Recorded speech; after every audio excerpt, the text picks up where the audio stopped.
Hello everyone and welcome to another royal reading. I am a little bit blocked up today. We have a strong southeaster blowing here in the Western Cape. It's that hot kind of summer wind, lots of dust, lots of pollen. Not so great for the sinuses. So that's me, but that's a very small complaint. There are other people in the world who have much bigger grievances.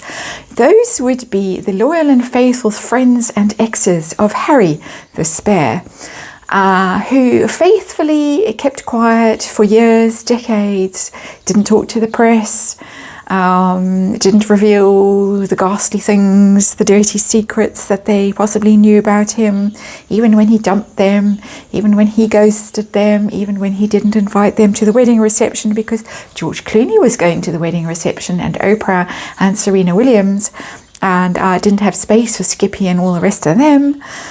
But suddenly they were needed. Emergency. The book allegedly was too dull.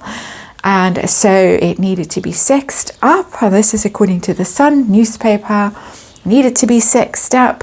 And so what did Harry do but reach out to those friends and exes he treated so poorly, in my opinion, and asked them to talk to the ghost writer.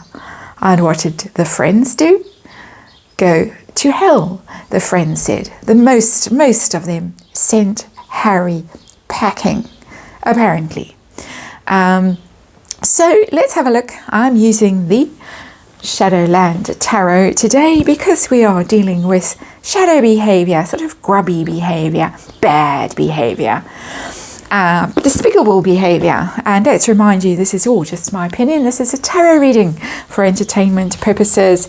There is a disclaimer in the box below, and please read it and form your own opinions about this. But I'm going to do a Celtic cross. I've already shuffled. I always shuffle before I start and then just finish. And you can see the cards are warmed up and ready to go because they're sliding all over the place. But I'm going to do a Celtic cross today, just one reading today. Unfortunately, don't have time for more, but just one reading, Celtic cross. We're going to look at this. We're going to look at it from Has-Been's point of view, because I think we can all be fairly certain that the friends were outraged, indignant, horrified. How dare he? We've been loyal and faithful all this time, and now you ask us to do this. Exactly the thing that if we had done it in the past, you would have shunned us. You would have been outraged. But now you want us to do this because you need money. Really? So I think that's the answer from the friends' point of view. So we're going to look at it from Harry's point of view and see the situation he was in, the pickle he might have got himself into, how it affected his relationships with his friends, the before and after vibe, how the male friends responded and how the females, the exes, responded, the Chelsea Davies and the Cressidas, how they might have felt, how they might have responded, and his hopes and fears, because of course the friends might have said some fairly damaging things. It wasn't all sweet and innocent. His past is pretty bad as far as, sex and drugs and rock and roll goes. So he might have been quite at risk from things. He might have been quite worried about what they might say. Stuff, as the article said, he might have to include revelations in the book that even he wasn't comfortable with. So he can bash his family, William and Catherine and the king and the queen and consort and his grandparents. But very likely the friends would be able to say things about him that would be quite uncomfortable for him to have to read, because of course he is reading the book himself. But anyway, we're going to see. Let's have a look at the underlying energy. And we've got the rejection card has come out. It is a novelty tarot deck, so it's not strict Rider-Waite. You have to know what the Four of Cups means to be able to realize that this means rejection. The Four of Cups, so if you're mystified by how I made that giant leap, that's why I know what the Four of Cups means. If you're learning tarot, don't buy this deck. Fun as it is to read with, it's not a good deck to learn tarot with.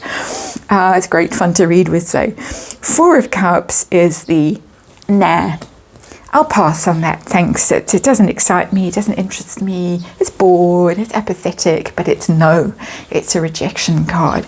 When you get the Four of Cups, if you're talking about relationships and things like that, it's nah, I think something better is going to come along. Thank you very much. I'll wait. So it's telling me no.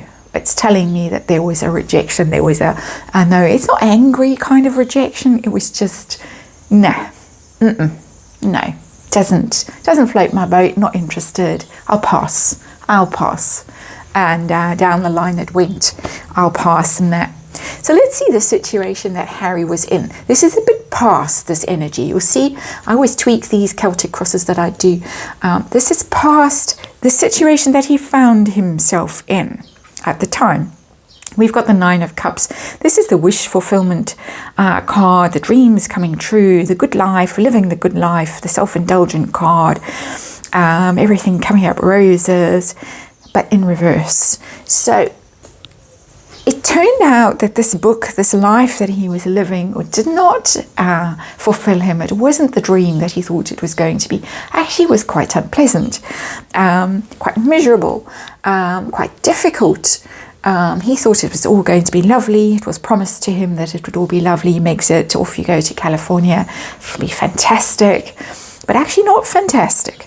And probably the experience of writing the book also not that fantastic. It might have in fact been quite miserable with that Nine of Cups in reverse, getting quite maudlin, feeling quite sorry for himself, feeling quite lonely, thinking about all those happy times with the friends in the past where he could do a lot of drugs and drink and have lots of sex with random girls, always queuing up.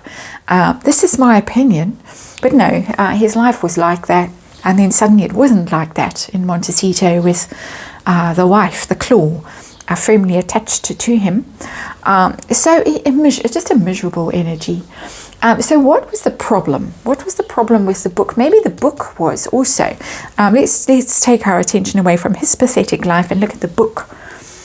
It tells me also this, that the book was maudlin, self-pitying, boring, Nine of Cups in reverse. So what was the particular challenge with this book, with this Nine of Cups in reverse book? And we have the Four of Pentacles in reverse. This was the particular challenge. He had to open up. And he didn't really want to open up. Four of Pentacles, when it's upright closed, you can see this little person is hanging on to their pentacles for all they're worth, being quite blocked, being quite mean, being quite controlling, tight-fisted, but controlling emotionally, not opening up. The challenge was he needed to open up. He needed to let it all hang out. Four of Pentacles in reverse. And who better if he couldn't do it, and seemingly he couldn't do it. He couldn't express himself. He couldn't articulate what he needed to articulate. Not the most articulate person has been. He does say his speeches very well, but then he's got that Eton accent. He grew up with a hot potato in his mouth. He knows how to speak, although apparently he's now in trouble for acquiring an American twang. But not articulate enough, not able to open up and express himself, so need to phone a friend to get the friends to say what life was like with Has-Been, the wild days of his youth, when he was sowing his wild oats. So hidden energy in this reading, how was it? How was that contact when, hello, remember me, you were my best friend, but then I dumped you and I married the witch, and didn't invite you to the reception and all of that, shunned you, cut off contact, changed my phone number, but now I need you. So how were those initial contacts? How did that go behind the scenes? We get Page of Pentacles in reverse. Awkward. It's a communication card, the Page of Pentacles. The Page of Pentacles is a constant, reliable friend. And in reverse, it's somebody who's erratic and unreliable and comes and goes and blows hot and cold and untrustworthy, basically. And he's in it for the money. It's about money. It's about, I've got this contract, I've got this deal, and I need to make it work, and they're not happy with me. They keep sending the book back. It's coming and going kind of conversation. They keep sending the book back. The book is too touchy-feely. It's too Nine of Cups. It's too pathetic, and now it needs to be sexed up and say, remember me, I remember I told you not to do this, but now I need you to do it because I need the money. It was awkward, for sure. It wasn't a loving outreach. It wasn't warm. It wasn't enthusiastic. It wasn't remember what fun we had and how close we were. And I'm so sorry that I ghosted you. It wasn't anything like that.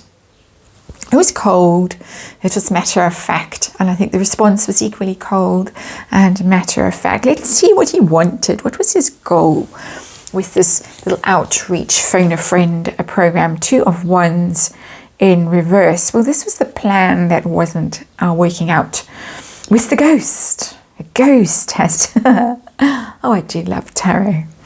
I had put the Halloween tarot away, even though today is Halloween. I thought, no, we've read enough with the Halloween tarot. But what shows up? The ghost writer shows up. The partnership with the ghost writer wasn't working out. Awkward, I think, for Harry. Awkward to be in close proximity to someone like that. Someone who's very articulate, someone who's very in touch with his feelings, someone who's very comfortable with who he is in his past, and has been awkward, clumsy, closed off, drunk, possibly done too many drugs and all the rest of it, and fried too many brain cells. Not the brightest, not the most insightful. Awkward partnership with this ghostwriter. Not comfortable at all with a ghostwriter. This was his problem. He wanted them to go and partner with the ghostwriter instead because he wasn't up to it. It wasn't working out the way he thought it was going to work out. It turned out to be hard work, I would imagine. Maybe they didn't get on like he thought they were going to get on. Something went wrong with that partnership. And so he wanted the friends to bail him out. Instead of him talking to the ghostwriter with the 2 of Wands, that partnership, that creative partnership, very much what 2 of Wands is about. Friends have to do it instead. And exes. You, Chelsea, you're articulate. You were the lawyer. You've got the brains. Or if you go and talk to him and you tell him what it was like being in a relationship with me, because I can't do it. So how was his relationship with the friends and the exes before the phone call down here? What was going on with them before? King of Pentacles, he was king of the castle. He was the boss. That is what the King of Pentacles is. Earth sign man, that has been the Virgo, the King of Pentacles. He was top dog in the pack. He ruled them. He was the one who decreed what had to happen, laid down the law, and they had to listen. It's the big cheese. Threw his weight around, the King of Pentacles.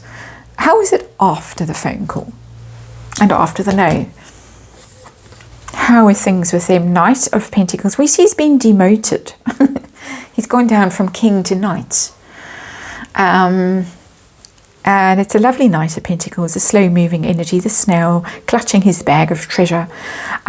So it wasn't calamitous. It wasn't calamitous, but he got demoted. He went down. He went down from king to just a knight, to just any old person, struggling to make ends meet, struggling to meet deals and commitments and contracts and things like that, and toiling on his own, the Knight of Pentacles. Slow journey, slow progress. It slowed their relationships down. It took him down a notch, and just brought him down to their level. But that's insulting to the friends, and I don't mean to be insulting to the friends. I'm just saying that from being the dominant one, he was just one of them, trying to scrape a living, and unimportant and basically irrelevant in their lives. Off he goes, watching him go off slowly on that snail. On that very slow journey towards the fortune that he was promised, that he actually had when he was the King of Pentacles. It was in his grasp, but then he lost it, and so he had to go off on this long journey, arduous journey. The Knight of Pentacles, his life isn't easy. He's diligent and dedicated and committed to the journey, and has been as committed to the journey. He has to be, because he's got that mortgage to pay off, and the wife who spends every penny that he earns and all the rest of it. So tough times for the Knight of Pentacles, but a demotion. which is quite funny. So let's see individually how things went. How did the male friends respond? The Skippies and the Guy Pellies and this von Straubensies.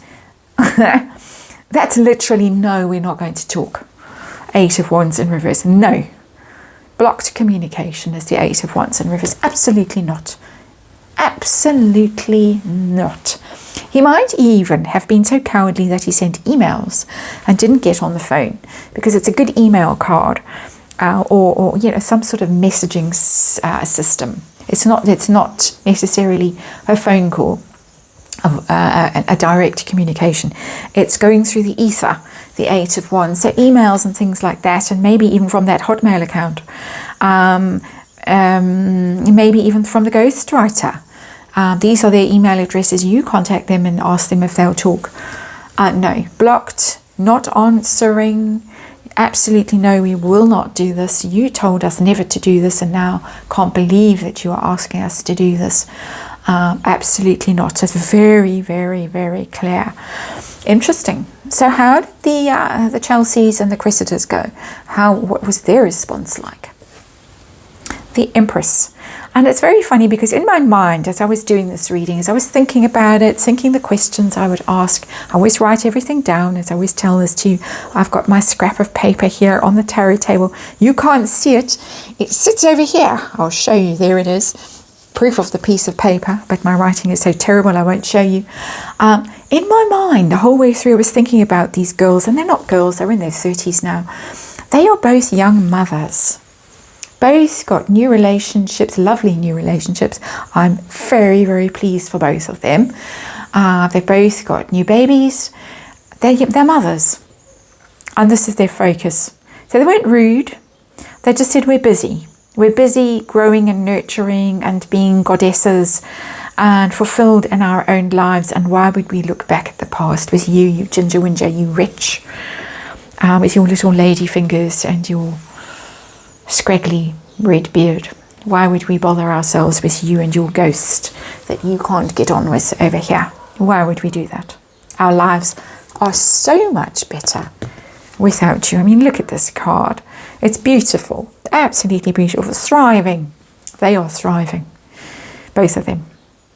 So the male friends were forthright and they absolutely know. And the female friends were, can't be bothered. Our lives are rich and fulfilled and blessed without you. We don't need this. We have babies to look after and partners who love us and adore us and all the rest of it. Our lives are good. And good riddance to you. Fabulous. So his hopes and fears and all of this, what did he hope they would say? What did he worry they might say? Let's put the Empress down there a bit. And we get the 4 of Swords in reverse. Well, he was worried that they would ruin his reputation. Interesting. 4 of Swords upright, rest, recuperation. You can see he's been in battle, this poor figure. He's taking a nap now. He's been beaten. He needs to have a big think about what happened and ponder it and learn some lessons. And while he sits there, but in reverse, it's not learning lessons. It's not resting. It's not recuperating. It's not taking time out to think. It is not healing, not recovering. Cressida is the one who organised for him to get therapy because he was so paranoid. Behind every bush there was a photographer or someone spying on them. He didn't do what he needed to do to heal. That's what he's worried that they would say. That he's broken. And also whatever they would say would ruin his reputation. These people know stuff about Harry that if they said would destroy him. They could easily destroy him. There's so many people in these readings that I do. I did one, was it yesterday, on the plane crash, or whenever I did it. It was in the recent last few days. And that story, that rumour. And there's somebody sitting with that. There's somebody sitting allegedly with sex tapes. There's all kinds of information. All those people who were bullied, who signed NDAs, who were paid, to go away. The nanny that was cast out in the middle of the night. There were a couple. There was one in the UK who was fired in the middle of the night. There was one allegedly. There was one, no, Megan actually said that. And there was one who was let go allegedly in California in the middle of the night, didn't have a phone, didn't have money, had to go knock on people's doors to get help. Bus fare kind of a help. There are people who have stories just sitting on them waiting. This is what he was worried about when the publisher said, well, you're so boring and your energy with the ghostwriter is so dull. We need other people to talk. Oh no, the horror, the dread of what they might say. So the outcome for Has-Been and his friends and his exes, now that the book is coming out, the friends clearly didn't want to participate. The girlfriends didn't want to participate. How's it going to go for him in future with these people? Justice. Well, that's a karma card. Justice. I'm looking at it from the friend's point of view, this card. And I think the friends are going to sit there and say, well, you got what you deserved. We did the honourable thing. We played. We were fair. We were always honourable. We always supported you. We backed you up. There's a lot in this card, even though it's upright.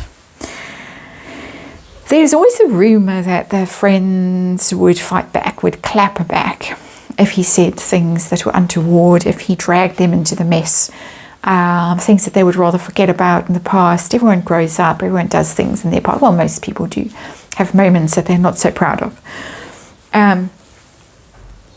Don't diss us, we'll diss you. I think there's a very precarious balance that's going on there in future. What I've been saying about who holds what in their hands. The friends have the goods on him. He possibly has the goods on the friends. And it's a bit of a stalemate. You know those shootouts in old westerns where they're both standing there and maybe both guns have got jammed or whatever, those old revolvers. It's that kind of energy, tit for tat possibility. You do something, we'll get you back. This is not a friendly energy. It's a balanced energy. There is a poise here, and if one moves just a little bit, the whole thing is going to come undone, and then the bets are off. Then it is chaos. It's very precariously poised, this situation. It's an idea that they're all waiting to see what's in that book. And if he says things in that book that are not cool, there will be consequences, because justice is a card of consequences, legal consequences. There could be injunctions, there could be lawyers' letters, there could be litigation if things aren't cool, if things aren't good, if he says things that he shouldn't be saying. This Knight of Pentacles who's slowly inching his way forward on that snail, leaving a trail of slime behind him as he goes towards his money, clutching his bag of money. Isn't it disgusting, that Knight of Pentacles? So yeah, as I say, poised, balanced, waiting to see who kind of blinks first and what happens. It's not a friendship card, it's not a happy card, it's not a loving card, it's not a breakup card, it's not a huge rift. It's, we all know stuff. No one rocked the boat. And we're all okay. It's that kind of energy. It's interesting. That is your reading for today. Thank you very much for watching. I do appreciate your support. And I will see you again tomorrow.